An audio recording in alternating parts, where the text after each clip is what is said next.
स्वागत है आप सभी का अपने YouTube चैनल पर। ई शिक्षा कोष ऐप पर जो शिक्षकों से आवेदन लिया जा रहा है स्थानांतरण के लिए, उसमें आज जब हम अप्लाई कर रहे हैं तो पुरुष शिक्षकों के लिए जो है आवेदन करते समय गृह जो अनुमंडल है उसमें भी आवेदन हो रहा है, और जो आप लोग ये पदस्थापित अनुमंडल है उसमें भी आवेदन ले रहा है। तो इसका मैं स्टेप बाय स्टेप प्रोसेस आपको करके दिखा रहा हूँ कि कैसे आवेदन करना है और क्या क्या दिक्कतें आ रही हैं और सही तरीका क्या है आवेदन करने का। यह सभी चीज जो है इस वीडियो में बताने वाला हूँ। तो चलिए वीडियो को शुरू करते हैं। लेकिन चैनल पर अगर पहली बार आए हैं तो जल्दी से चैनल को सब्सक्राइब कर दीजिए और वीडियो को लाइक और शेयर कर दीजिए। तो जैसे ही आप जो है गूगल पर जाएंगे, ई शिक्षा कोष ऐप आपको खोलना है। उसके बाद अपने टीचर आईडी से यहाँ पर लॉगिन करना है।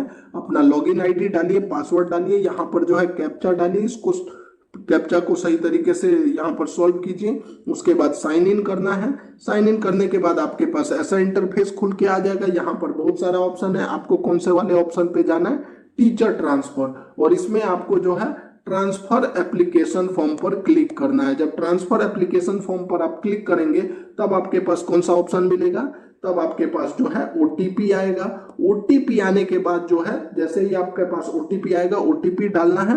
ओटीपी डालने के बाद आपका जो है टीचर का प्रोफाइल खुल के आ जाएगा, और टीचर का जब प्रोफाइल खुल के आ जाएगा उसमें आपको जो है अपना सारा डिटेल्स चेक कर लेना है। डिटेल अगर सही है तभी आपको आगे बढ़ना है, फॉर्म अप्लाई करना है। अगर आपका डिटेल गलत है तो पहले उसको ठीक करवाना है, उसके बाद फॉर्म भरने की प्रक्रिया को जो है शुरू करना है। डिटेल वगैरह सही है। अगर आप बीपीएससी शिक्षक है तो आपके पास ऑप्शन रहेगा, सक्षमता शिक्षक है तो आपके पास ऑप्शन नहीं है, या फिर आप पुराने नियमित शिक्षक है तो आपके पास भी ऑप्शन है कि आपको स्थानांतरण का लाभ लेना है या नहीं है। सक्षमता शिक्षकों के पास कोई ऐसा ऑप्शन नहीं है। तो अब आपको मैं करके दिखा देता हूं कि कैसे आवेदन करना है और कैसे जो है गृह अनुमंडल का भी ऑप्शन आ रहा है। लेके चलते हैं कि कैसे जो है यहाँ पर ऑप्शन आ रहा है आपको गृह अनुमंडल का। तो यहाँ पर चूंकि ये बीपीएससी शिक्षक है तो यहाँ पर इनके पास दोनों ऑप्शन है कि ट्रांसफर लेना है या नहीं लेना है। अगर इनको नहीं लेना है ट्रांसफर तो नो करके यहाँ पे जमा कर देना, कोई दिक्कत नहीं है। लेकिन इनको चूंकि है ऑप्शन है, इनको ट्रांसफर लेना है तो यहाँ पर यस कर दिया। सक्षमता वालों के पास यस नो का ऑप्शन नहीं है, सीधे आपको जो है फॉर्म भरना है। यहाँ पर जेंडर में हमने मेल भर दिया है और यहाँ पर मैरिड कर दिया है।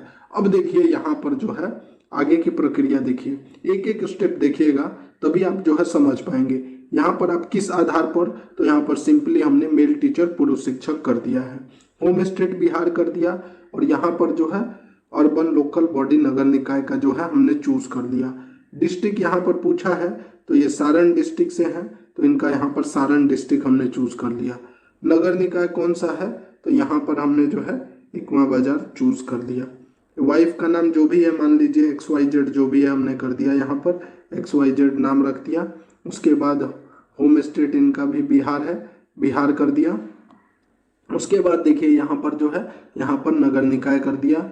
होम जिला यहाँ पर इनका भी सारण है तो इस यहाँ पर हम सारण ही कर देते हैं। मैं आपको एक एक स्टेप करके दिखा रहा हूँ ताकि आपको, और यहाँ पर गृह नगर निकाय भी भर दिया। अब पूछा कि whether your wife is employed in a government job और नॉट, तो सी इज नॉट एम्प्लॉयड तो नो कर दिया। अब यहाँ पर जब आप देखिए फॉर्म फिल कर रहे हैं तो देखिए सिलेक्ट में सब डिवीजन, चूंकि अनुमंडल की बाध्यता है। डिस्ट्रिक्ट में जो है सारण, सारण कर दिया, सारण कर दिया। अब यहाँ पर देखिए तीन, सारण डिस्ट्रिक्ट में 3 अनुमंडल है और तीनों ही ऑप्शन खुल के आ रहा है। मढ़ौरा भी, सरन सदर भी और सोनपुर। मढ़ौरा में इनकी पोस्टिंग है, मैं आपको दिखा देता हूँ। सरन सदर में रह रहे हैं और सोनपुर एक जो है ऑप्शन जो नहीं है, तो ये भी ऑप्शन, तो ये तीनों ऑप्शन ही आ रहा है। अब बताइए अब कैसे, मतलब कि यानी कि या तो शिक्षा विभाग इस पर क्लियर करे कि भर सकते हैं नहीं। अब देखिए इसको भर के भी दिखा देता हूँ। मान लीजिए इसमें मढ़ौरा कर दिया मैंने, ये चूज करके कर दिया। दूसरे वाले सब डिवीजन में गए, फिर से यहाँ पर हमने सारण चूज किया, ठीक है। फिर से हमने यहाँ पर सरन सदर चूज कर लिया, यह भी हो गया। फिर हमने तीसरे में भी गए और तीसरे में, तो पहले ये सब चीजें नहीं हो रहा था लेकिन अब हो रहा है, और तीसरे में सोनपुर कर दिया, हो गया। 3 अनुमंडल था, तीनों का तीनों भर दिया, यहाँ पर टिक कर दिया। और देखिए एड मिनिमम 3 भरना था, 3 भर दिया। सबमिट कर रहे हैं तो सबमिट का भी ऑप्शन आ रहा है, प्लीज इंटर OTP। वही अगर हम यहाँ पर देखिए, अब बदलाव करके दिखाता हूँ। अब मैं आपको दूसरा दिखाता हूँ। कि कैसे।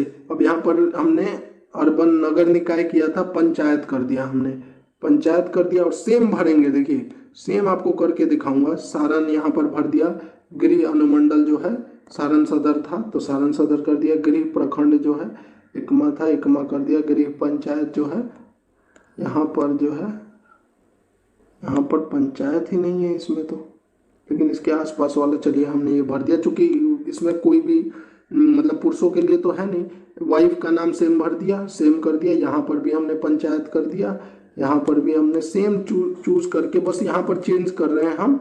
यहाँ पर पंचायत का जो ऑप्शन है उसी को बस जो है चूज करके यहाँ पर कर दे रहे हैं। तब देखिए यहाँ पर क्या होता है, आप खुद ही देख लीजिए कि ऐप में इतना सारा जो परिवर्तन हो गया है और यहाँ पे नहीं कर दिया। अब देखिए यहाँ पर जो है सब डिवीजन में गए, डिस्ट्रिक्ट में गए, डिस्ट्रिक्ट में यहाँ पर हमने सारण चूज किया, सारण कहाँ गया, यहाँ पर सारण किया। अब यहाँ पर देखिए, अब पंचायत वाले में जो है गृह का ऑप्शन नहीं आ रहा है, लेकिन नगर निकाय वाले में दोनों ऑप्शन है, तीनों ऑप्शन आ रहा है, गृह भी आ रहा है, पदस्थापित भी आ रहा है और तीसरा जो है वो तो आ ही रहा है।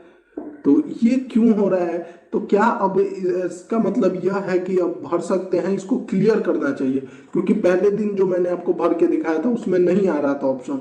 अब जो है गृह पंचायत, अगर आप नगर निकाय वाला ऑप्शन ले रहे हैं तो तीनों ऑप्शन ही आ रहे हैं, मतलब 3 अनुमंडल है सारण में, तीनों के तीनों, एक में तो पदस्थापित है, एक तो गृह जिला है और एक में तो भर ही सकते थे।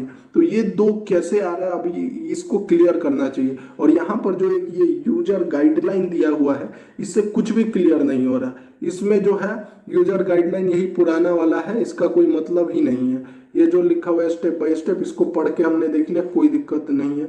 हेल्पलाइन पे नंबर लगता नहीं है, तो ये चीज क्लियर करना चाहिए कि क्या ऐप में जो परिवर्तन किया गया है उसके बाद शिक्षक अपना गृह अनुमंडल भर सकते हैं या पदस्थापित वाला भर सकते हैं, ये कैसे बदलाव किया गया है, इसको क्लियर किया जाना चाहिए शिक्षा विभाग की तरफ से। इसीलिए मैंने आपको जो है ये लाइव भर के दिखा दिया है। तो अगर आपका और भी कोई प्रश्न होगा तो कमेंट में पूछिएगा। ऐसे ही बहुत सारा जो भी प्रॉब्लम आता है उसको मैं वीडियो में दिखाता हूँ। तो इसके लिए कहीं ना कहीं शिक्षा विभाग को इस पर क्लियर कर देना चाहिए कि भर सकते हैं या नहीं भर। इसके अलावा पहले जो मैंने एक फॉर्म भर के दिखाया था उसमें आपने क्लियरली देखा होगा कि जो हमने फॉर्म भरा, आवेदन करके दिया, उसका सारा पंचायत का ऑप्शन ही उड़ गया। तो ऐसा क्यों हो रहा है? पंचायत वाला पूरा ऑप्शन चला जा रहा है, कभी सबमिट होने के बाद अगर चेंज हो जा रहा है तो ऐसा क्यों हो रहा है? शिक्षा विभाग को कहीं ना कहीं इस पर जो है कुछ ना कुछ जो है एक नोटिस निकाल के बताना चाहिए ऐसा क्यों हो रहा है। क्या कुछ ऐप में परिवर्तन किया जा रहा है या फिर अभी इसको डेट को एक्सटेंड किया जाएगा? जो भी जानकारी है वो शिक्षा विभाग को जरूर देना चाहिए, क्योंकि लगातार मेरे पास भी कमेंट प्राप्त हो रहा था। इसको लेकर कमेंट मिला था कि गृह अनुमंडल भर सकते हैं, मैंने कहा भाई गृह अनुमंडल तो नहीं भर सकते, उन्होंने बोला नहीं हो रहा है, हमने करके देखा तो बिल्कुल हो रहा है। तो ये थी पूरी जानकारी। अच्छी लगी हो तो चैनल को जरूर सब्सक्राइब कर